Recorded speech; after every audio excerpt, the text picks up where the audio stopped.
What's up, you guys? Thank you for clicking on this video. So as you can tell by the title, we have some intriguing, to say the least, pieces of info and Instagram DMs between some of the Hasbro Transformers designers over the last, I don't know, like 5-6 months. I don't know how long ago these were, but just something to talk about because there's a lot of interesting info that people ask and we get answers back from the designers on Instagram. Them denying things, them confirming things, and them also hinting at and also talking about future plans they may have for Transformers, which is why it is very important to cover whenever there is information given to them on Instagram. And so this first screenshot here is, so I think most of these or all of these I'm covering in this video from TF Hot Rod. I don't know, I'll sort this out as the video goes on. But this comment, somebody asked, I love the passion you guys show and the work you put in. Can I ask why Cybertron Primus wasn't chosen as the 40th anniversary Haslab, as we all would love it to go with our Unicron? And Navis Corb, which is Evan over at Hasbro, answered and said, I'll say that he's always a consideration. Price points and size are a bit tricky, though.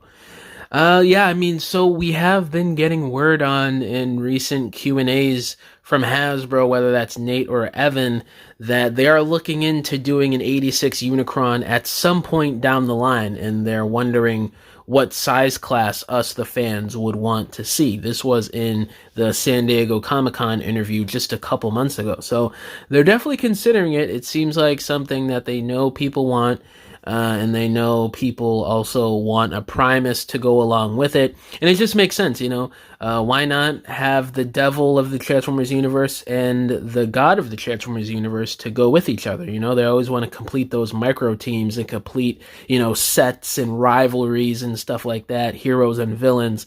So I definitely think it's only a matter of time until we see Primus. I don't know if he's going to be a Haslab. He could be a Titan class for maybe he's like a Titan class in 2027 that we don't know about. That could be the case. I don't know. There's really a lot of scenarios they could go about releasing, a large Primus figure nowadays. So we're really just going to have to wait and see. And I got this screenshot again from TF Hot Rod. So this was just randomly someone asking about Rail Racer and Landfill from RID2001. And Evan again answered and said, the dream would be Rail Racer / JRX and Landfill / Build King. So, he's saying it's something that's not off the table, but it's more so like a dream release at this point, which if I were to kind of guess what he's alluding to here, it's that it's a release that isn't planned anytime soon, which is unfortunate. Maybe in the next 7 to 10 years, we could see these two RED 2001 combiners, just going by what he's saying here, which is really unfortunate, because these combiners are so unique. Their designs are so fun. The original figures were great too, but, a little outdated for today's standards. But, just with how they're doing combiners nowadays, imagine seeing Build King redone in the modern era. You get them all as either Voyager class or Leader class releases, and they all have that combining gimmick where they could all mix and match and interchange with however they combine with each other. It would just be so cool.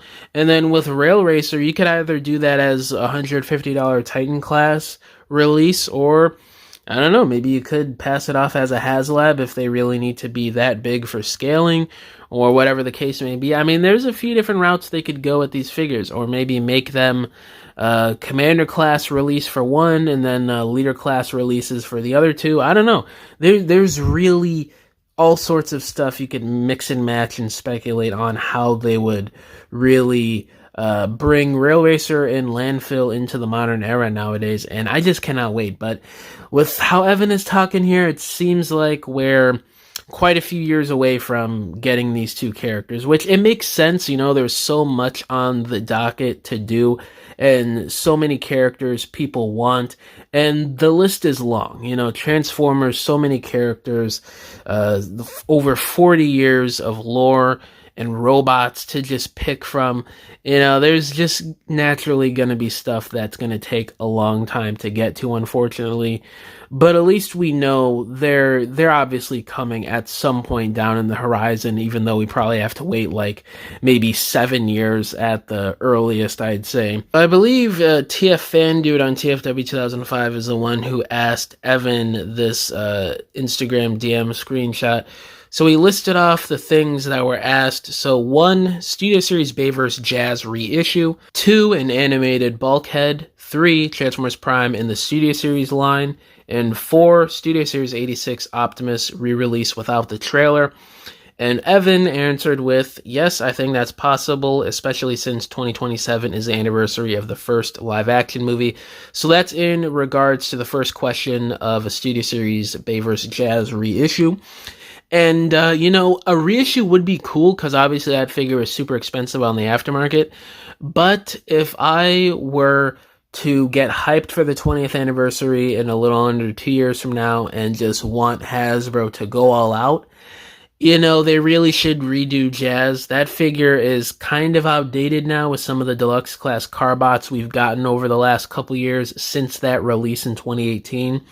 Especially for the 20th anniversary, Jazz, he's such a popular character in Transformers, and especially from that first movie.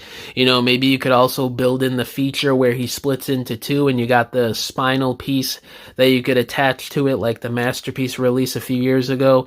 There's a few possibilities they could go here. I would prefer just to get a new mold. I'm kind of sick of that 2018 mold, but I know a lot of people out there do want it still, and it's a hard to find figure. So either or, it's gonna really make a lot of fans happy. But for me personally, I would be super pumped. As Jazz is one of my favorite characters of all time in this franchise, and he's the mascot of this channel, one of them.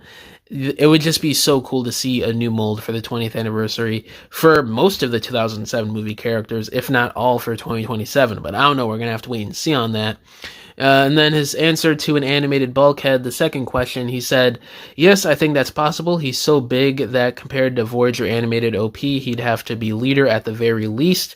A Bulkhead G1ified in the modern era and stuff like that, it'd be cool to see, I'm not going to lie. I'm always intrigued to see how they would handle these characters nowadays put through a G1 lens. I never deny how fascinating it is to see how they handle those designs and redo them. But, I'm happy with my 2008 leader class, honestly. Unless if the figure is done in a way where he has better articulation and the G1ification isn't bad to the point where you can't put it with your old animated figures that are actually cartoon accurate. If it's something where you could fudge it in, like with Motormaster, the Auto Troopers, Wasp, and, a lot of the animated releases except for Prowl and, maybe, Optimus and Bumblebee, you could kind of fudge it, considering you could do that with Motormaster and Wasp. So it's really tricky. It depends on how they do the G1ification.